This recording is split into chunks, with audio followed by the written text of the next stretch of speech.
How the fuck did you get into?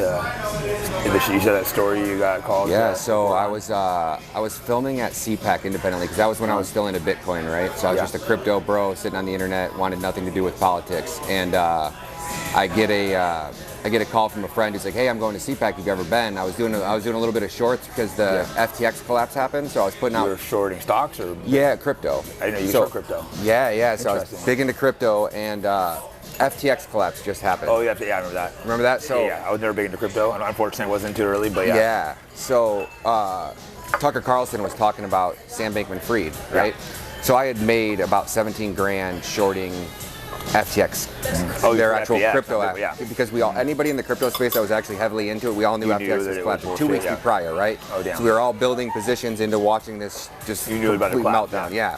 So I was watching the media tell us that, CNN telling that he's just a kid, just made a mistake. He's just this 32-year-old who stole $38 billion, just a mistake, right? Oh, he accidentally stole $38 billion. Just, woke up and made one mistake, and $38 billion. Gone.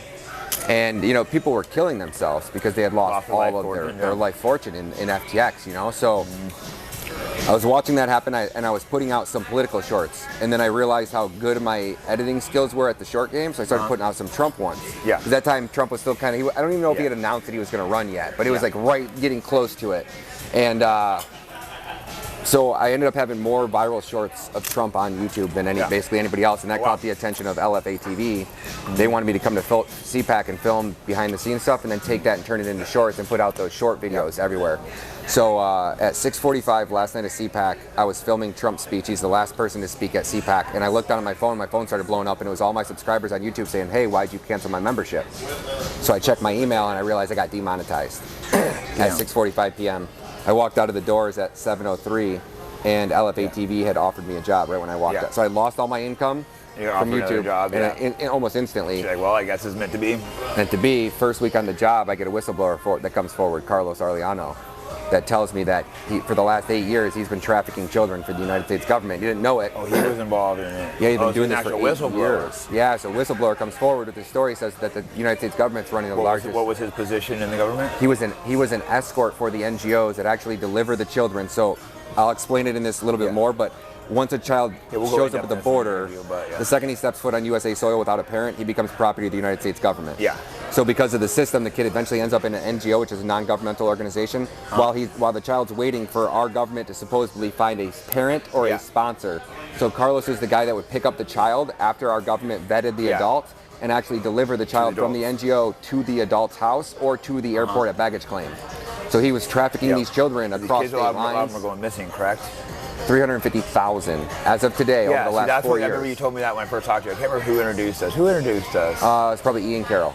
Oh, maybe was it Ian? Yeah. Or Stu Peters, one of the two. I think it might have been one of the two. But anyways, because you, like I was saying, you sounded really credible. But when you told me that, I'm like, it can't be. That's just insane. And let's say even if half of those are trafficked, there's an explanation for the other half. That's still like absolutely insane. Absolutely insane. It's just like. And these are their numbers. But then you sent me the government data because I'm like, well, you have to show me some kind of like, this sounds too crazy. And then you sent me the actual government website or whatever. I'm like, oh crap. When I first got into this, Jake, there was only 20,000 missing, and I thought that was crazy. There was 20,000 missing, and this kid tells me he can take me to a facility that has 1,200 kidnapped migrant children in the ages 13 to 17, boys in one Walmart. And I'm just like, no way. Yeah. I called my boss up, and I remember telling my boss, I'm like, hey, dude, I got this story, and I told you the story. So I'm new to journalism. My first week on the job as a journalist. That's your first story. And this is the first story that lands in my lap. And I remember calling my boss, like, hey, I think I got this story. How'd your boss react? What's that? How'd your boss react? My boss was like, what is the story? I'm like, our government's trafficking children, and they've got all these kidnapped children down in this facility. He's like, you can go into the building, and I'm like, I can't get into the building, but we can get outside. And I was like, he's like, how much is it? I'm like, I don't know, probably $500-600 for a day down to Texas and back. And he's like, all right, good. And I was like, well, listen, if there's no story, I'll pay for it out of my own pocket. If not, you guys can cover it. If there is, I'll break it on LFA TV. It'll be worth it. And he's like, no, just go. If you think there's a story, I trust you. It's your first week, go. Yeah. And I went, and within 15 minutes of landing at that airport, I didn't only find one facility, there was 5. The first one took me to was boys between the ages of 13 and 17, 1,200. The next one was girls between the ages of 0 and 12, 600. 0 and 12. Next one, boys between the ages of 0 and 12, there was 400. Next one was girls ages 13 to 17, there was 200. And the weird ones are the mixed ones. So they're always puberty age too. They're always the 13 to 17-year-old boys and girls mixed in one facility, and they're always the smaller facilities. The facilities that'll hold 20. To mix them, I thought? No. You would think that we would have OSHA, that we would have all of these different guidelines, because inside, let's say, NGOs are doing this. I don't understand the NGOs that well. So tomorrow, I don't understand them. I mean, I understand them more than the average person. I need to find someone that can really break them down. But so they're funded with our tax dollars. These are tax-exempt, non-governmental organizations that basically do the dirty work. It seems like do the dirty work for. I would say that every single NGO that is, not every single one, but I would say 90% of these NGOs that are out there have been created by somebody that used to work directly inside of our government. For example, you work at HHS, you know that that they need an NGO to do laundry service for these migrant children in this facility. So you go, okay, cool, I'm going to leave HHS, I'm going to start a laundry service, and I'm going to immediately apply for this $5 million a month contract. That it's going to be a no-bid contract. So once our government has the waste, fraud, and abuse policies, right? So that means that every government contract has to be bid on by at least 2 companies. So the person inside of our government that's actually going to approve that check has to go through a process to make sure that they chose the best company. They can probably get like 2 friends or something to do the bids or 2. Good. But when you go into an emergency, when your border is getting overwhelmed, does that not apply? Now all the rules go out the window, and you have emergency power. So your government has the ability to do no-bid contracts. That means I don't have to take 2 contracts. I don't have to justify my spending. No-bid contract. $30 million no-bid contract. Jewish Family Services was getting $600 million no-bid, no-contract checks from our government. And my partner asked the guy, because this was the guy that flew to Washington. So in Border Patrol, organization that's bringing immigrants over, Jewish Family Services, or what? Jewish Family Services is weird, right? So they were running one of the initial intake ports at San Diego. So as the migrants are supposed to go through the right, they keep telling them go through the port of entry, go through the right way. Well, Jewish Family Services had a branch that was like connected to that. So as the migrants would come through, Jewish Family Services would help coordinate them. I don't know where they were taking them. Every migrant is going to a different location. Don't know where a lot of them end up. I have no idea. Some of them, a lot of them were just getting on a bus. 375,000 or 352,000 children. Our government. Such an insane amount. These are missing in America. So 452,121 is the total number that has came across that our government has taken physical possession of. The 350,000 is the amount of children that our government vetted the adult. So you call HHS and you say, hey, HHS, I'm looking for my son. You go, oh, what's his name? You're like, his name's Jack and he's 11. Like, oh, what's his birthday? You give the right name and birthday. They go, oh, congratulations. Fill out this FRA application. You fill it out to get a job resume. Then they ask for you to take your ID. Now this could be a Guatemalan birth certificate that expired 2 years ago. Doesn't have a photo on it.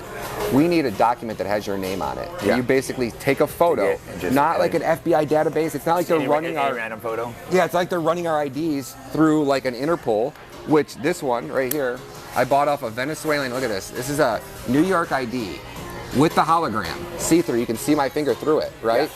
I bought that off the streets of Venezuelan gangbanger in 15 minutes of landing. I would fall for this. I'm not an ID expert, but it looks legit. So, and then picture this, right? So at HHS, this looks legit. A man is going like this. He's taking a photo, Jake, with his fucking phone, and he's sending it like this to HHS case coordinator in WhatsApp.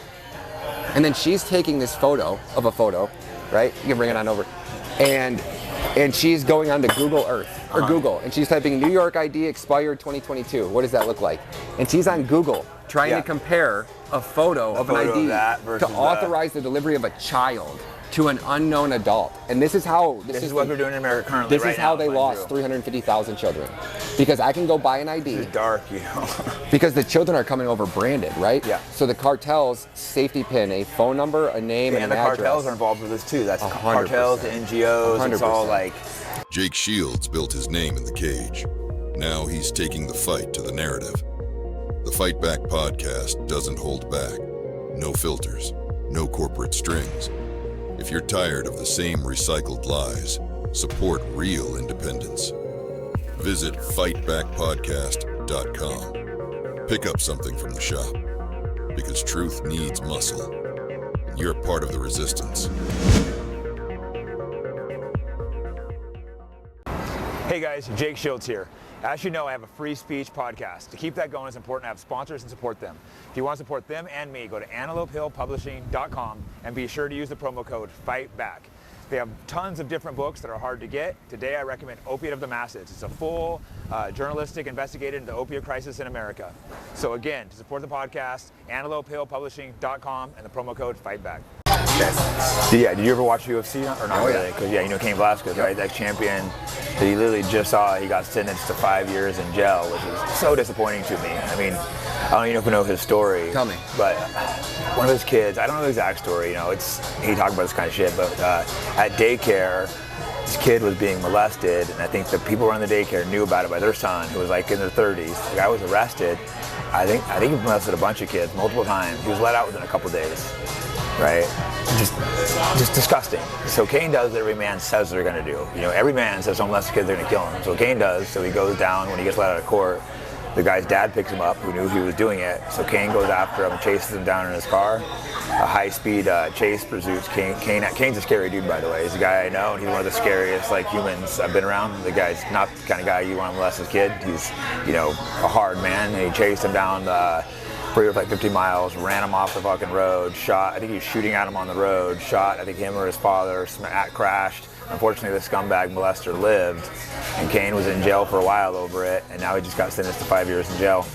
I mean, I get it that it's a complex issue, a speed like that, but why was this man let out of jail? The court should have had the molester in jail, and he gets let out, and Kane does 5 years. When you talk about men who rape women, men who murder, I guess it could be rape men or women, murderers, rapists, and you have arsonists, right? Yeah. A man can get his rocks off, really jerking off outside of a burning house that gets his rocks off, right? That man can go to rehab, and he can go to prison, and he can be rehabilitated and introduced back into society, and he'll never repeat offend. A murderer can murder, serial killers too. Yeah. Eventually they hit an age or something in their body changes, and then they can be rehabilitated and introduced back into society and never repeat offend. A child molester or a rapist will repeat offend 100% of the time. I've heard. They cannot be rehabilitated or reintroduced back into society, and they will not repeat offend no matter how old. That instinct never dies. That's crazy. We were watching it with Joe Biden, right? If you really wanted to understand the characteristics of a predator, of a child rapist, a molester, you could analyze all of Joe Biden's videos, and then you could use AI to cross-reference his interactions with humans. Something's clearly against wrong. Nursing homes. Yep. Right, and you could probably cold case thousands of cases just by their interactions, and take their DNA and then run their DNA across Ancestry.com, and I bet you'll start to find a lot of unsolved rape cases, right? So take a look at Kane, right? You're the rapist let out of jail in 48 hours. Yeah. And then the dad is forced to do what every dad should do. Yeah, he should be able to kill that guy. He should have the right to kill a man that raped a child. 100%. And he's going to prison, get taken away from his kids that he protected. This pisses me off because he's a personal friend of mine, a good dude, and it's like, see you taken away from your kids. And I get it, it's complex, to go kill a man and fight society, but that's what he deserves. I would have voted innocent if I was on that jury. I would have voted innocent. No way I innocent. would convict. I think he'd plead out, but if you'd had a bunch of men on the jury, I don't think they would have got the conviction. I think they just said, you know what, he did it, but he did what more men need to do. He did what more men need to do. And that's, if he would have got off, what do they call that? They call that like a... jury nullification, maybe? No, like where they never let us have like the gratification of winning, right? Yeah. Like, you know what I'm saying? Like nobody's been arrested, no politicians are in prison, none of the people on Epstein's list have been arrested because it's like a... They won't even give us the files. They fake gave us the files. Dude, don't even give me... That was a failure of Trump. They gave it to a bunch of dual citizen influencers. They danced around waving the empty files. That was such an embarrassment. I think that might be the most embarrassing moment in all of U.S., I guess, what do we call it? It's like influencer history. It has to be definitely the most embarrassing. They were so happy and proud about their empty files waving around. It's just like... Dude, I mean... Well, you know why? Because they probably implemented the countries they were all dual citizens to. Because, why? It's surprising. They probably also got $100,000 to come out there for the day. Yeah, just a complete failure on Trump and Bondi, and just absolute failure on their part. I don't know how Bondi has her job still. No, she needs to resign. I mean, I get probably people above her telling her she can't have them, but still, she should resign regardless. There's no way that you're the Attorney General and you have the full court press. You have your own press that's waiting on you to speak at any time. You have a national stage as your microphone. You have the ability to put so much pressure. You are the top cop in the world. Like, they can literally go in and look at any files. She has access to everything. She can look at everything, but they're not getting it. They make excuse after excuse. Like, you're literally the person that has access to everything. They injected half our country's children with a deadly bioweapon. They tried to kill our children. All of them, not just a few, all of them. And we're still sitting here like these people are serious. Like, we still give them authority, and we sit here and we watch people like Speaker Mike Johnson, who sold us out, and then you watch the whole MAGA base like rally around this dude. People, It's the most bizarre. You know, it's funny, in the left, we really didn't know who their paid influencers were, because we were like, how is anybody this stupid to support them? But now we see it on the right. Now you see it on the right, and it's a lot of them. A lot of them. Dude. And you know, and that's, I try not to be too extreme, but as Stu Peters always said, extreme accountability needs to be held for these people, you know? That's it. And publicly. It's the only way I think that you know, on my website, thisistrueason.com, we have It is treason, and we know the penalty for treason. It's simple. Our founding fathers only put one crime in the Constitution, just one, punishable by death. Treason. Because it's the only one that, you know, America's only going to be taken down from within. Yeah. So if you allow the enemy within your gates, your time is over. These people need to be treated as traitors, you know, including all these influencers that are clearly bought and sold. And I think people are waking up, and their time's coming. You know, people are seeing the truth, and I didn't realize it until, you know, I consider myself part of the right because I was anti-war, pro-free speech. Then Israel hits, and I watched all the anti-war, pro-free speech people. They were all pro-war, anti-free speech for Israel, and that was like, oh, this isn't real. They're paid and bought. And I think a lot of people have woken up to that, realize. You know, like when Candace, for example, she criticized Israel, fired. You can criticize America.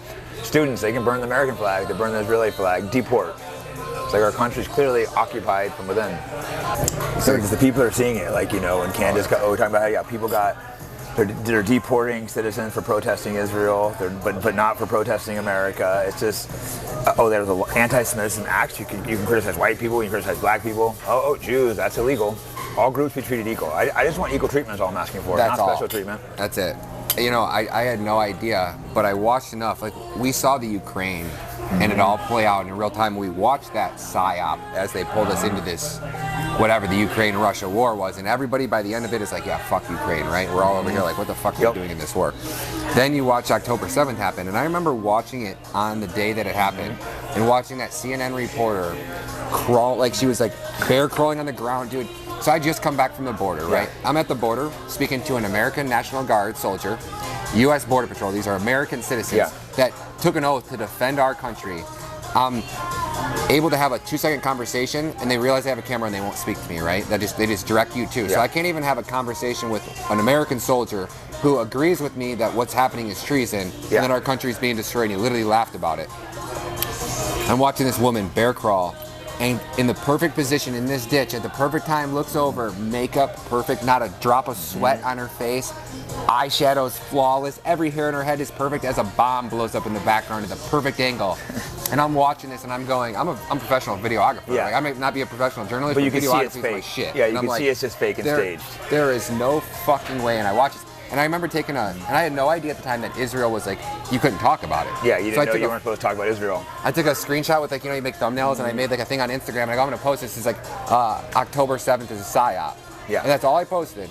Cool. And I just wanted to have it there just to go back and like reference and be like, I told you fuckers I was October 8th. And it got taken down. I didn't even know until like a month later. Wow, it took it down, huh? And I said, October 7th is a psyop, and that was enough. And then that's kind of when I come across all your stuff. Yeah, I lost about 10,000 followers on, I think, October 7th. And I wasn't even like saying this is good or anything they're doing. I've just been to Israel. I've seen it with my own eyes. What's it like there? You know, obviously you can't go into Gaza and stuff, but it's like they have it all, they treat like second citizens. It's like if they want to come in, they have to go through checkpoints. They're constantly harassed. They speak about them like they're less than dogs, like they're cattle. It's like dehumanizing them. I mean, they tell you, they were constantly preaching all these like lies to me, but I didn't know the story yet, but I could just tell it was bullshit. It was all propaganda, and that's when I started slowly like researching how Israel was actually started. That it wasn't the Jews' homeland wherever they came in the 40s and took the land, you know, by terrorism. The world's first terrorists were out of Israel. You know, during World War II, they were bombing and killing Palestinians instead of helping England and America fight Germany. They say no one come to help us, and it's like, oh, because you guys were busy massacring Palestinians instead of being involved in World War II. That's the same time period, kind of wild. No shit.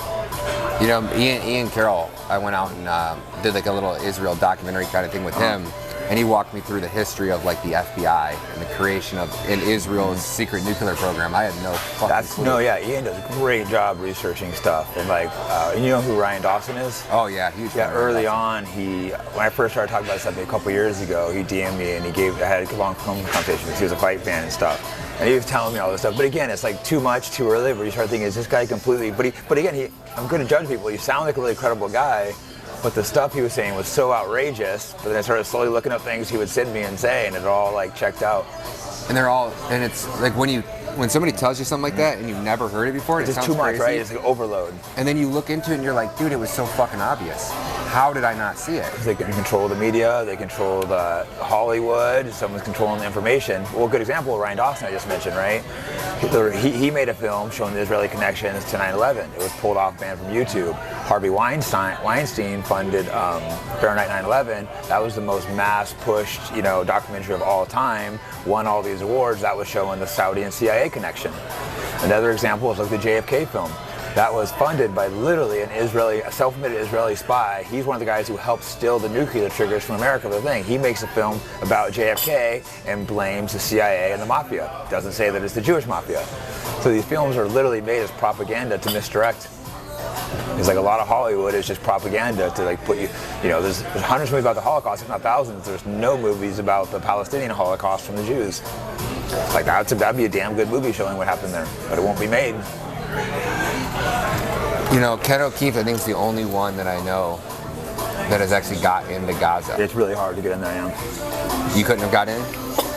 I was trying to get to the West Bank, and they weren't really letting me. I could have just forced and gone, but the guys I was with, the Evan guys, were just demanding that they were saying I was going to get killed, all this, because I had a friend that was down there trying to talk to me, visit him, and they were just saying, no, I can't go. I could have just gone off by myself and found a way there, but they were like, and that was really kind of giving me alarms, the fact that they weren't like letting me go there. Yeah. I kept saying like, no, I have friends who are saying it's safe, and they're saying, no, you're not going there. And when you went into Israel, were you Jake Shields, the fighter, or were you just like a random traveler? Fighter, so I was brought out there to like train some IDF, some seminars. Oh, okay. So they were trying to give me a propaganda tour, talk about how great Israel was, show me all this stuff, What was that like? Did they roll out the red carpet and try to like? Yeah, no, they treated me good. I'm not going to sit there and say they were all bad people and stuff. The world is complicated, but it was clearly they were trying to push propaganda on me. Of course. Well, you're $1 million asset. If you're gonna carry the Israeli flag, you might have got they do that to so many people. So I wasn't like a massive star. I was kind of famous, and it's like, but the fact that they just do this to everyone said that. All the comedians, they bring everyone there and try to show them this, like, oh, look how amazing Israel is. Look how bad these Palestinians are. No. So it's like they show you the bad, like. But they can't show. They won't show you. They won't bring you to it. They just tell you. Oh, the UAE soldier said they have like this October 7th memorial or something now. Yeah, no, there's really nice parts about Israel, nice things about it. I'm not going to sit there and say it's all bad people, but I just don't want that country controlling our government. Right, and I don't think that it's outrageous to. I guess I don't know. So when you talk about like Israel controlling our government, and you're looking at how it has its control mechanisms, right? Like if you have an army and you're building out your military, you have your president, and then you have your general, and then you have your lieutenants and your structure of your military. If you're taking a look at Israel's or the Jews' control over everything, your banks are there, right? Yep. Below that, I guess you'd have like the president, because he's the one who kind of keeps that power and control, but below that structure is USAID, plays such a monumental role in all of this entire money laundering operation. That's what funds it all. So I'm just curious on, is like it seems like taking out USAID would be the biggest hit to the Jewish control over everything. But didn't they just call it out and refund it? I haven't closely followed it enough, but didn't they just repass all the funding? That's what Thomas Massey wasn't approving. Because I know that they're calling out all this stuff. Maybe, I don't know. Yeah, I don't know enough to say 100%, but I think they just refunded it all. So you can call it all the fraud, but if you're still funding it, nothing makes a difference. No shit. I'm not 100% about that, but remember how Trump was going off on Massey? I think it's because they just refunded all these products that they were allegedly canceling. Okay. I gotta do a little more research. I could be wrong about that, but no, I heard Massey say the same thing. Like you're talking about Doge and all these cuts, and we're just literally just refunded. I think they just refunded them. Yeah. Okay. Well, maybe I guess then if the idea was that if they actually do defund these programs, that'd be great. Well, I know like USAID, they went in and they closed all the buildings, right? So they shut USAID down, but a lot of stuff done 5% anyways, of it's still up and running or something like that, which they cut off all foreign aid except for Israel, Jordan, and Egypt, and that's because they pay Egypt and Jordan to work with Israel. They're some of the biggest payers and donors as well, but that's because of Israel, not because we care about Egypt and Jordan. Oh my gosh, that's so funny. So we're paying Egypt and Jordan to be peaceful with them, yep. Egypt, Jordan, they all cut off the gravy train, they're going to turn on Israel. Yep, so they pay them to be friendly with Israel. Billions of dollars a year. The amount of money Israel costs us is far beyond the aid. Yeah, was it you or Dan Balzerian that put out a tweet that was like 10 to 20 million since 1963? Trillion, I think. Trillion, yeah. Dan's the one that broke that down. He did a great job breaking it down. I don't know where he put it because he broke it down to me in person, and he like really broke down how all the other costs besides. He's the guy that he explained that really well to me. I don't know if there's clips of it, but in person he explained that really well to me. So where does this go? How much longer can this charade continue? If you look at like a pendulum, yep. You know, and the amount of people that were awake to the JQ problem before and after, it's like it's exponentially growing right now at a rate that they can't stop. Yeah, there's something's gonna happen. I don't know what it's gonna be. It's gonna break, or there might be a massive terrorist attack blamed on Muslims again. Something's gotta budge. Free speech might get cracked down. They passed the Anti-Semitism Act. It's like, it's coming to a point where something's got to change one way or another. They're going to have to either shut us down, kill a bunch of people, or it's going to collapse. False flag attack. And I don't know which. Yeah, they do false flags all the time, like the Levant flare. Israel got caught bombing American and British interests in Egypt, trying to blame the Muslim Brotherhood. They bombed the USS Liberty and got caught doing that. Also, probably trying to blame Egypt. There's fingerprints all over 9/11. You know, I'm not going to sit there and say certainly they did, but if I had to guess, I would say they were involved. Born America, for their greatest allies. There also, there was an attack in Lebanon or something. They knew what was going to happen. 2012, they got caught. They were in, where was it at? Pakistan. They were impersonating CIA agents. They had fake IDs, American dollars. They were paying Pakistanis to go in and do terrorist attacks inside of Iran because they wanted to get back that it was America funding these attacks to create a rift between us and Iran to get America to go to war with them. They're the ones that lied to us and said, Iraq had weapons of mass destruction. It's like this country, they're the number one spy threat in America. That's who spies on us the most. They were behind Monica Lewinsky. They were behind like everything. It's like you see, not everything, but a lot of the problems in America they're behind, and they pretend like they're our ally. It's like the presidents are scared of them. They run blackmail operations like Epstein. I think pretty much everyone knows now, every single aspect of Epstein was Mossad. They say it's an intelligence agency, yeah, which intelligence? It's pretty important, and obviously, unfortunately, the CIA works hand in hand with Mossad, so you can't say the CIA is not involved, but it seems like the ringleader is Mossad. I mean, look at JFK. What do they redact from the files? Israeli intelligence. That's what they redacted, and they still haven't released all the files. You think they're gonna? Probably not, no. No, I don't either.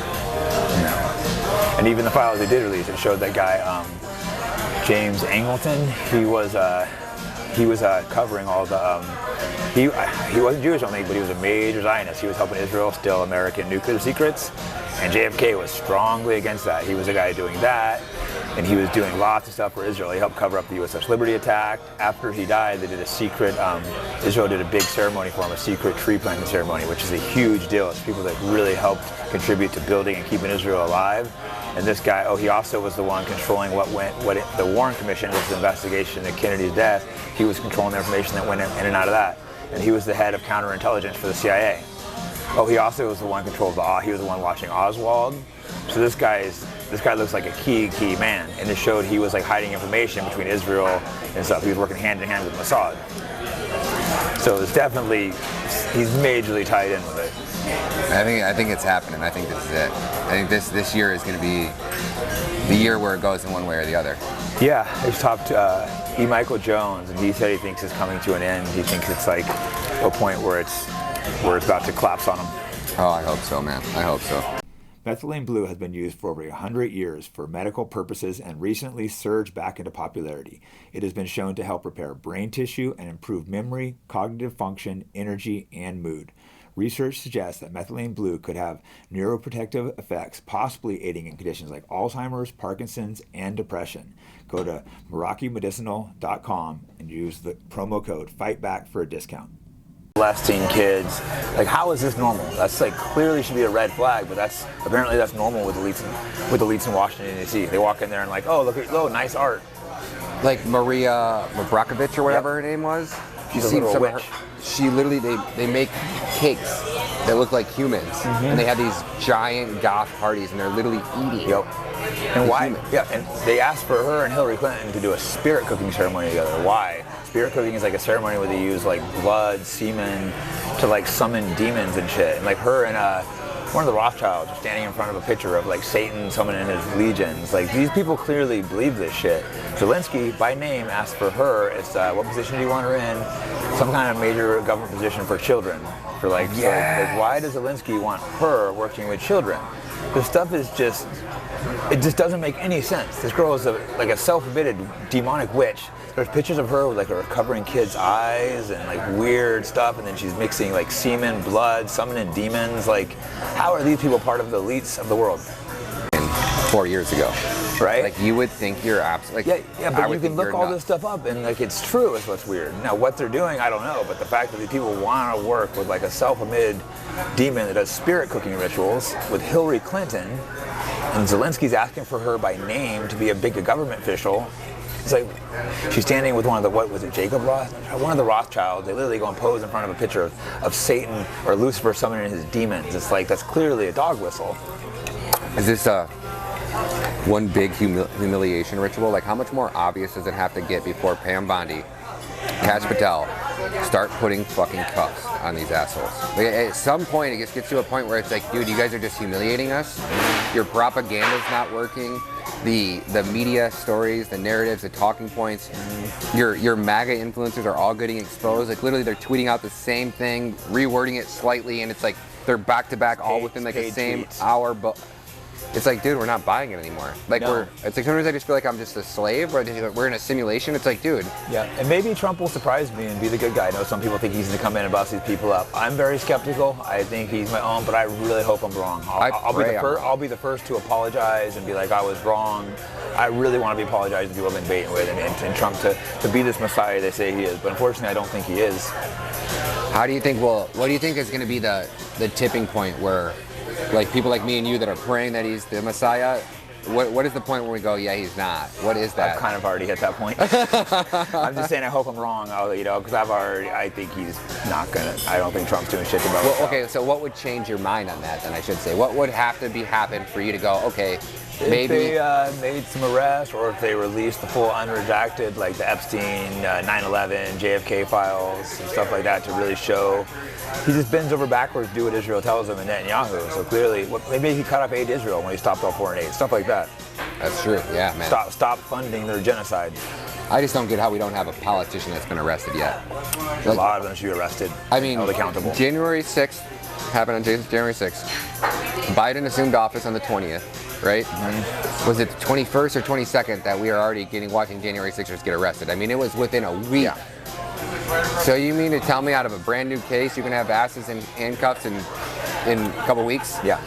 But yet some of the most prolific serial criminals in our government's history, Nancy Pelosi's been there stealing, looting the treasury for what, 50 fucking years? Yep. Hundreds of millions of dollars she's worth. Hundreds of millions of dollars. While you can barely afford to put a roof over your kid's head, right? You know, you're working 2 jobs, scraping to get by.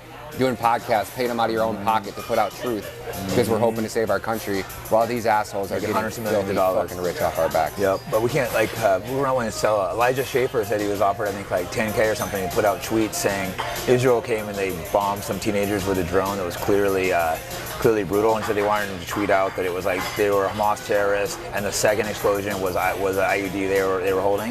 The funny thing is, I've seen about 10 influencers send the exact tweet that Elijah Schaffer said they offered to pay him to say. It just showed these influencers are a bunch of despicable clowns, and they need to be treated that way. Anyone who sells out, you know, I'll never sell out. It's just, I would rather die before I'd sell out. I just can't stand these people to do.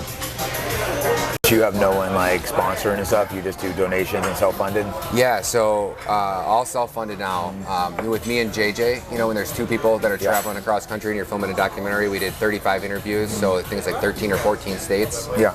When you're traveling by yourself, you're planning it out in advance. You know, you get a flight for $200 or $300 if you book out far enough. Yeah. But when you're traveling with two people and it's last minute, you know, when you're both trying to get somewhere and do interviews and get back, you got, it's not always the cheapest flight. Sometimes you're paying $1,000 for flight. So, thank you very much.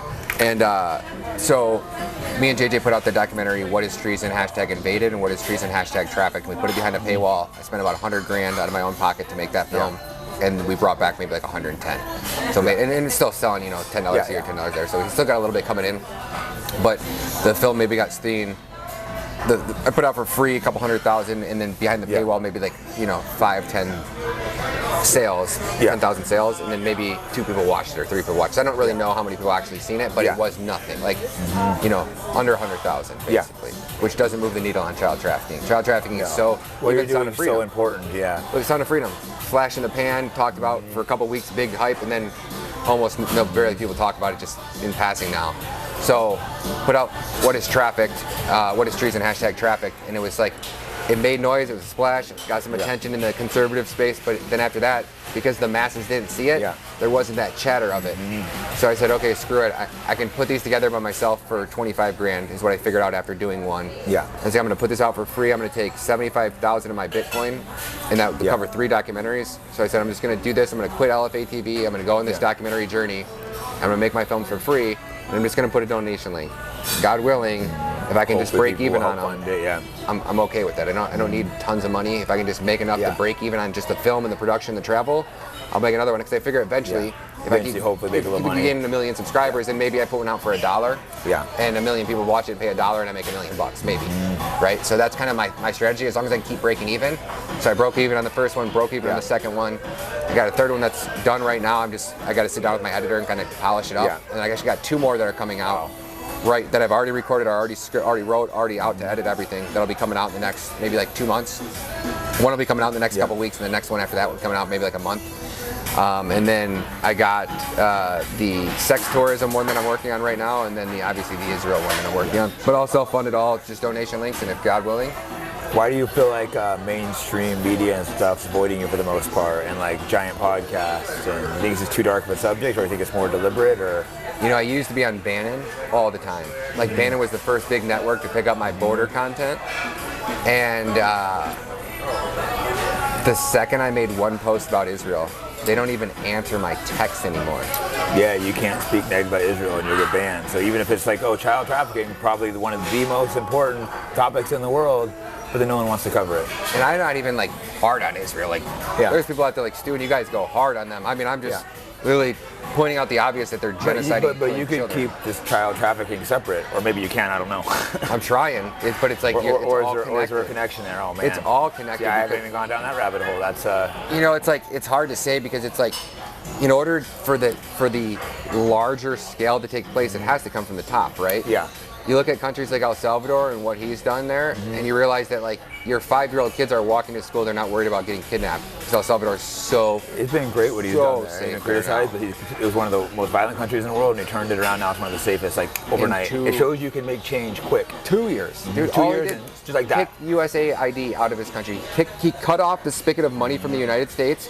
He ordered an investigation into all the corrupt politicians, arrested all the corrupt politicians, impeached all the corrupt judges, and in 2 years your country goes from the deadliest country in the world to the safest country in Latin America, if not probably the safest country in the world. It's insane. I looked at the numbers, can't remember today, but it's absolutely insane the drop. It's one of the most dangerous to one of the safest, like you said, in 2 years. 63 innocent citizens were murdered in one day. This is a population with the size of 6 million, so 62, 183 in one weekend, right?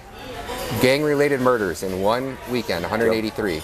In the entire year of 2024, there was not one gang-related homicide the entire year, not one. Wow. Only 180, there's like 81 murders. And you're gonna get the wife that gets drunk and runs over her husband with the car because he cheated on her, whatever. It went from like thousands to thousands to like some of the lowest. To the lowest. And how do you do that? It's not like Bukele did a press conference like 2 days ago, and he was talking about, he goes, how can a cartel be more powerful than a government? Exactly. It can't. The only way the cartel can be more powerful than the government is if the cartel infiltrates the government and the government works for the cartel. That is true. He goes, it's impossible. He goes, look at El Salvador. We did what the USA and the Western world told us to do for 60 years, and it turned us into the deadliest country in the world with $7.5 billion. That's how much we gave El Salvador over that 83-year period. Yeah. Like $7.5 billion. And we turned their country into the deadliest country in the world. With all the support of the United States government, all the support of USAID, every woke program, everything that we did everything to El Salvador, including after their first civil war ended, we went to all the surrounding countries, rounded up all the MS-13 gangbangers, and dumped them back into El Salvador and shut their borders. Like, here's all your criminals, have them. And it turned El Salvador into a powder keg where the cartels controlled everything. Everything. And now it's the safest country in the world. No, he just cleaned it up. And then America, we're letting the gangsters come here across our border, like that's a good thing. This guy's like, no, arresting him, but then we're taking him in. It makes no sense. No sense. No sense whatsoever. I don't know, man. I just see El Salvador and what they've done, and you look there, you would think that like having almost zero law, like the law enforcement is there. If you call them, they will come. But I've never seen anybody pulled over, right? I've never seen anybody getting a ticket. I've never seen cops stopping and talking to like harass anybody or anything. So there's police presence, but there's no, like once you get in your car, if you're driving, they're not pulling you over. You could be raping, trafficking, anything. And the prostitution is almost non-existent. Every single citizen you walk by is having the absolute best day of their life. Like, it's the most positive and happy. Every single person you walk by wants to talk to you, have a conversation. I got dropped off in probably one of the most dangerous at one point neighborhoods. But now it's like totally safe, crazy, right? I was going from ATM because I was trying to buy a car the next day. So I was taking Uber to ATM to ATM because it's El Salvador, so they're not packed with cash, you know? It's 500,000, 500,000. I was draining all these ATMs. And I finally got enough money, and I got an Uber, and I got to the wrong address, and I got dropped off in the middle of nowhere. Third world country, you get out of your Uber, you don't always know where you're at. You just kind of walk around the corner. Screwed if that happened, and here I am, there's my house. I walked around the corner, I was like, oh, I'm in the way wrong neighborhood. And I look at my thing, I'm like, oh shit, like I went, supposed to go this way, I went this way. I'm 40 minutes for the next Uber. Wow. And I'm in, and I start looking around, and you know you're in a bad area when it's like stucco walls like this, but they're 12 feet high, and they're in front of every house, and on top of that, they got razor wire. And then they got a giant steel gate, right? Like that's when you know you're like, and you can see the bullet holes in the stucco, right? You know, and I'm looking around like, oh, this is not good. And then I hear like footsteps, and and all of a sudden like you hear laughter, and it's like two kids come running by picking a soccer ball at 11 o'clock at night, no parents around, like, and I look over and there's like families hanging on their porch eating, and I was just like, I was safe. Yeah, it's been cleaned up. Nothing to a fucking couple worry years ago, about. it wouldn't have been safe. No, 2 years ago, fuck, dude, I don't even think I made it on the Uber alive. But you know, he arrested people within the government, like you said. You have to get people within the government. Until you do that, like Mexico, America, these places aren't being cleaned up. That's why the cartels run Mexico, because the government works side by side with them. Bingo. And until Trump goes into his office, and we all know, like, we're Americans, we're watching it, we're seeing these politicians get filthy fucking rich. They put Martha Stewart in prison for like 2.5 years. Like, you're cooking but grandma. Not Nancy Pelosi, Yeah, who did Martha Stewart piss off in Israel? You know, like someone probably. That's why change might be forced to happen, whether they like it or not. I hope there so. becomes a point where it's just tipping point where it crosses the line where they just can't do it forever. I think we're getting close to that point. You know, I have a friend who stopped paying taxes a year and a half ago. Well, it might have been 2 years ago now, and he was basically living paycheck to paycheck. He makes maybe 75 to 100 grand a year. He's basically been living. He's got a car, and bills are basically paid, but $0 in his bank account, kind of like from time to time. And he quit paying taxes 2 years ago, and today he has a house that he's bought cash, his car that he's bought cash. He has zero debt, And all you did was stop paying taxes. Yeah, and they don't give us anything for our taxes. If we got like stuff funded, you know, free medical, good schools, we don't. You know, you can't send your kids to public schools unless you're in a really rich area. The public schools are trash. You still got to pay for a private school. The hospitals are trash. It's like nothing's good here with our taxes. It's like, what are we getting out of it? Nothing. Nothing. You go to Australia, potholes, free healthcare, and it's good healthcare. Like Australia got it right. Like there's the ones, if we're incorporating this, and you look at our debt and the billions we're sending, like how many, they could have paid off all of our national debt with the amount of money that we're sending these fucking countries. In debt. We're at a point where we can't possibly pay it back, and everyone's just kind of ignoring it like it's no big deal. The interest alone on the debt is like going to be a couple $1 trillion a year soon. So there's no possible way to pay it back. It's funny you say that because we're all set. Can I take those off of you? As many of you know, I have many controversial guests, so that comes at a cost of being demonetized everywhere.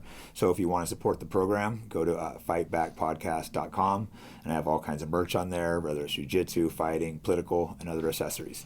And thanks for the support.